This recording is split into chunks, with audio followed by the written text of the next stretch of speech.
Halo, assalamualaikum guys, balik lagi sama aku Nanisa. Jadi aku mau bersihin muka dulu seperti biasa ya. Bersihin mukanya pakai dryly. Dan aku mau lanjut bahas-bahas yang kemarin soal call center. Nah, bahas case-case-nya gitu ya. Jadi case yang paling sering itu adalah case kayak mobile banking terblokir, kartu ATM terblokir. Kenapa sih bisa keblokir? Aku juga tidak tahu kenapa mereka bisa terblokir ya guys. Karena kan yang pakai kartu ATM dari nasabahnya sendiri. Cuman kalau case-case kayak gitu kayak ya udah, tidak urgent banget. Cuman yang urgent banget itu kriminal. Tetapi kalau di perbankan yang aku dulu kerja, kasus kayak prostitusi itu tidak bisa ditangani. Jadi harus lewat jalur kepolisian, guys. Begitu. Tapi kalau kayak merasa tidak transaksi, sebenarnya kasus merasa tidak transaksi itu salahnya siapa menurut kalian? Kalau aku pribadi itu adalah salah dari nasabahnya sendiri. Kenapa tuh bisa aku bilang salah nasabah? Kenapa aku bilang merasa tidak transaksi salahnya sendiri? Karena gini deh guys, kasus merasa tidak transaksi itu kebanyakan kali nasabah itu diminta untuk ngeklik link. Dan kasusnya itu sebenarnya hampir sama, bahkan berulang. Kasusnya itu kayak kenaikan biaya transaksi. Kalaupun nih, misal ada info kenaikan biaya transfer beda bank, dari nasabah itu sebenarnya bisa menghubungi banknya. Karena sekarang kan setiap bank itu punya layanan chat atau call itu kan bisa kan. Dan itu ada yang pakai pulsa, ada yang pakai wifi, data seluler, jadi kayak aman aja, tinggal hubungi buat konfirmasi apakah itu benar atau enggak. Dan kalau misalnya infonya bukan dari banknya langsung nih, bukan dari kayak cuma nomor yang centang biru, itu tolong banget jangan dipercaya guys, karena itu sudah jelas banget itu hoax. Jadi emang harus waspada banget. Ini aku bersihin pakai yang sisi halusnya ya guys. Micellar waternya dari ini ya guys, dari Clean Face 3 in 1, bisa buat wajah, muka, dan bibir. Oke, lanjut. Nah, terus case-case yang nyebabin sering terjadi merasa tidak transaksi selain yang kenaikan biaya transfer itu adalah kasus giveaway. Kalau dulu itu viral banget kasus giveaway-nya Baim Wong, padahal belum tahu kebenarannya seperti apa dan kalian diminta untuk mengklik link. Nah, ketika kalian ngeklik link itu udah salah banget guys, karena ketika ngeklik link itu pasti informasiin data pribadi kayak nomor kartu ATM, PIN kadang diminta, nomor handphone diminta, semuanya diminta gitu. Jadi memang harus aware, apalagi nih orang-orang yang emang udah tua, itu kan lebih panik gitu ya. Jadi sebagai anak muda pokoknya harus diwanti-wanti banget. Soalnya pernah kejadian tetangganya aku, dia ngeklik link, tapi aku gak tahu gara-gara apa, itu hilang sampai 500 juta. Banyak. Terus kalau ditanya untuk kasus merasa tidak transaksi apakah uangnya bakal kembali, jujur dari aku sendiri nggak tahu. Cuman emang ada yang kembali, ada yang enggak gitu. Kayaknya sih gitu. Oh, enggak ada. Emang karena aku ada baca hasil reportnya sendiri kan. Dan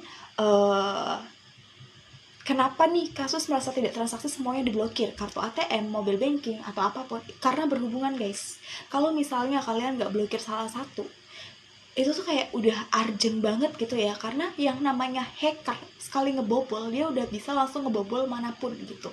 Jadi emang harus aware banget gitu ya sama yang diminta kalian ngisi link dengan iming-iming giveaway lah, biaya transaksi. Please cari tahu kebenarannya, apalagi yang giveaway Baim Wong kayak gitu kan, itu kayak jangan deh, jangan. Karena gini, Baim Wong pun kalau ngasih giveaway itu tuh pasti tuh ini enggak sih dari YouTube-nya atau gimana gitu ya sih. Tapi Jadi selesai banget bersih muka, lanjut kita pakai toner. Dan untuk case berikutnya yang sering banget di perbankan itu adalah case salah transfer. Dan kadang aku mikir, kok bisa orang salah transfer, sedangkan ketika kita nge-save ketika kita transfer itu sebenarnya kita nge-save nomor rekening. Dan kalau misalnya kalian memang udah nggak ada transaksi ke orang itu, sebenarnya itu bisa dihapus.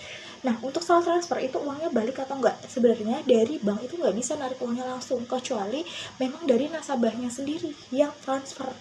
Kayak gitu loh guys. Jadi kayak kalau misalnya emang mau transfer, tolong dong dicek bener-bener. Jangan jadikan call center itu pelampiasan kalian, karena kami nggak tahu apa-apa. Dan yang ngebuat laporan kalian itu tim analis, kami cuman buat reportnya aja. Nanti yang nanganin ada tim tersendiri. Karena aku pernah tuh sekali nanganin kayak salah transfer, dan itu orangnya ngamuk-ngamuk. uangnya itu 200.000 rupiah gitu. Jadi kayak orangnya tuh parah-parah banget. Sedangkan itu sebenarnya itu salah dia gitu loh, bisa-bisanya transfer dia nggak ngecek. Sedangkan ketika kalian transfer itu kan ada konfirmasinya gitu loh, bukan maksud menyalahkan nasabah, tapi tolong dicek terlebih dahulu.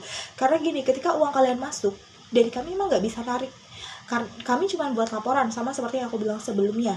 Dan kalaupun salah transfer itu jarang banget ada orang yang mau balikin duitnya, meskipun itu teman sendiri guys. Tahu kan kalau orang utang teman sendiri gimana susah nagihnya, sama apalagi salah transfer, kayak mereka mager gitu. Karena gini, salah transfer itu yang ribet orang yang disalah transferi. Kalau misalnya nominal uang di banknya itu pas kecil, mereka harus ke cabang ngantri bla bla bla biar uang mereka balik, rekening mereka dibuka. Yang ribet itu penerima dana salah transfernya, pengirimnya mah cuman buat laporan bla bla bla bla kayak gitu guys. Ya seperti itu. Dan terakhir dipakai custom sebagai penutup daily night routine skincare aku.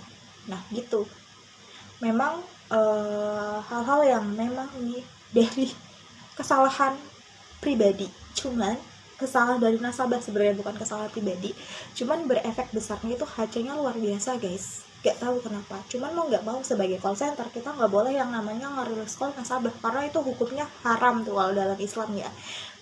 Dalam dunia call center juga sama. Jadi ketika kalian ketahuan nge-release call, siap-siap tuh ada SP3. SP3 itu artinya dipecat, sama seperti yang aku bilang ke kalian gitu. Jadi mending kalian edukasi aja nasabahnya, kayak Pak tolong ya nanti kalau misalnya salah transfer mau transfer mohon dicek terlebih dahulu agar tidak terjadi kejadian yang sama ke depannya. Dan ketika call salah transfer masa tidak transaksi, kalian harus nginfoin tidak ada pengembalian dana gitu.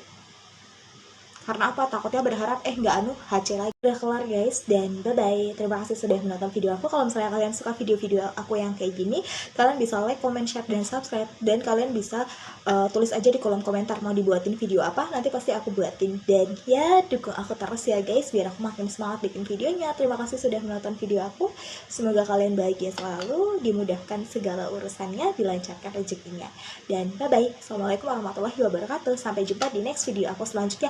Oh ya, jangan lupa nyalain tombol notifikasi. Jadi kalau misalnya aku bikin video, kalian bisa langsung dapat notifikasinya. Udah rata nih. Kayak udah rata ya. Oh my god ya. Bye bye.